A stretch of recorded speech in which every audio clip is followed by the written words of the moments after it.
Om Swastiastu, salam jumpa pemirsa. Senang sekali kami dari KPU Kabupaten Tabanan bisa berjumpa kembali dengan Anda dalam liputan 9 berita terkini Pilkada Tabanan 2020.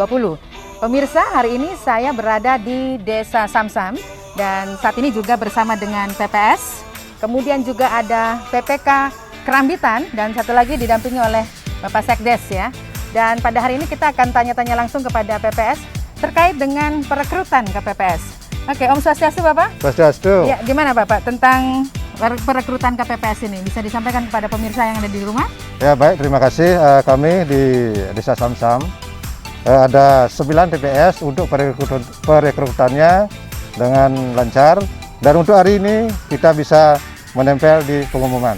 Oke, jadi hari ini adalah jadwal pengumuman ya Pak ya, Betul, mulai dari ya. tanggal 21 Oktober 2020 Ya, betul. untuk bisa menerima masukan dan tanggapan dari masyarakat. Ya. Baik pemirsa, untuk selanjutnya kita akan hadirkan informasi terkait dengan penetapan DPT, Daftar Pemilih Tetap Kabupaten Tabanan. Berikut liputannya.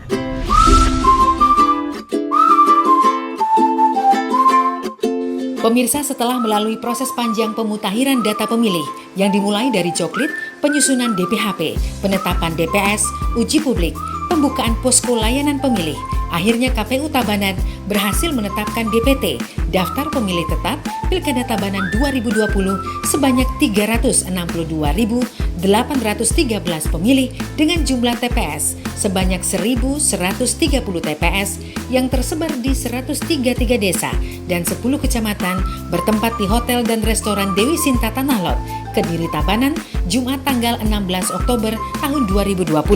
Pertama-tama kami sebagai LO dari Paslon Jawira itu kami apresiasi KPU beserta jajarannya itu bahwa kegiatan pendataan dari daftar pemilih mulai dari DPS sampai dengan DPT dari beberapa kemarin temuan-temuan yang sudah disampaikan itu sudah tidak lanjutnya dengan maksimal mungkin. Jadi kami apresiasi sekali bahwa kinerja teman-teman di KPU itu sudah sesuai dengan harapan kami. Dan ke depan kami berharap bahwa ini adalah momentum dalam setiap ajan pemilihan yang ada di Tabanan bahwa kerja dan sistematika seperti yang sudah dilakukan ini bisa dipertahankan. Sehingga dari total daftar pemilih sudah ditetapkan itu, ya, kami berharap bahwa di kemudian hari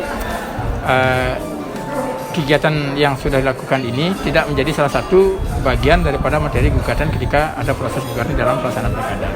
Karena memang sudah sangat transparan sekali, baik dari Bawaslu, pasangan calon yang diwakili dari masing-masing LO, itu sudah melihat bahwa kinerjanya memang sudah sangat luar biasa sekali.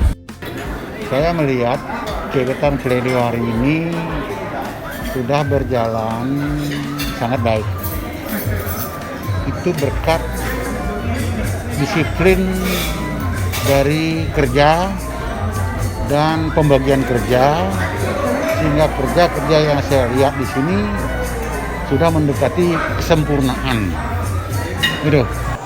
Kami dari Bawaslu Tabanan terkait dengan catatan terkait dengan pemilih yang sudah meninggal, yang data dari DP4 itu terlalu banyak, sehingga teman-teman KPU dan jajaran tingkat bawah melakukan penghapusan. Karena DP4 ini validasinya data yang dari diberikan oleh Dukcapil itu banyak pemilih yang dari tahun berapa, mungkin dari tahun 2015 itu yang meninggal tidak dihapus.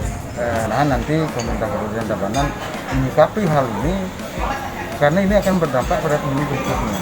Ini kan efektivitian transparansi terhadap pemilih ini yang kita butuhkan ke depan. Jangan sampai sebenarnya kan sederhana di DPT 2019 dengan pemilih baru tambahan itu nggak terlalu banyak. Saya rasa itu. Dengan proses yang begitu detail dan panjang, KPU Kabupaten Tabanan meyakini inilah daftar pemilih terbaik yang bisa KPU Tabanan hasilkan di tengah ancaman pandemi COVID-19. Hasil ini juga tidak lepas dari peran semua pihak, mulai dari kepedulian masyarakat yang memberikan masukan hingga stakeholder seperti Bawaslu, Disdukcapil Tabanan, serta partai politik dan tim pasangan calon bupati dan wakil bupati Tabanan dalam upaya menyajikan data pemilih yang berkualitas yang memenuhi 3 unsur, yakni akurat, komprehensif, dan update. Mirsa, demikian tadi informasi yang kami sampaikan untuk Anda dan tentu saja harapan kami dapat menjadi referensi bagi masyarakat Tabanan untuk datang ke TPS nanti pada hari Rabu tanggal 9 Desember tahun 2020. Terima kasih atas perhatian Anda pemirsa. Humas KPU Tabanan melaporkan.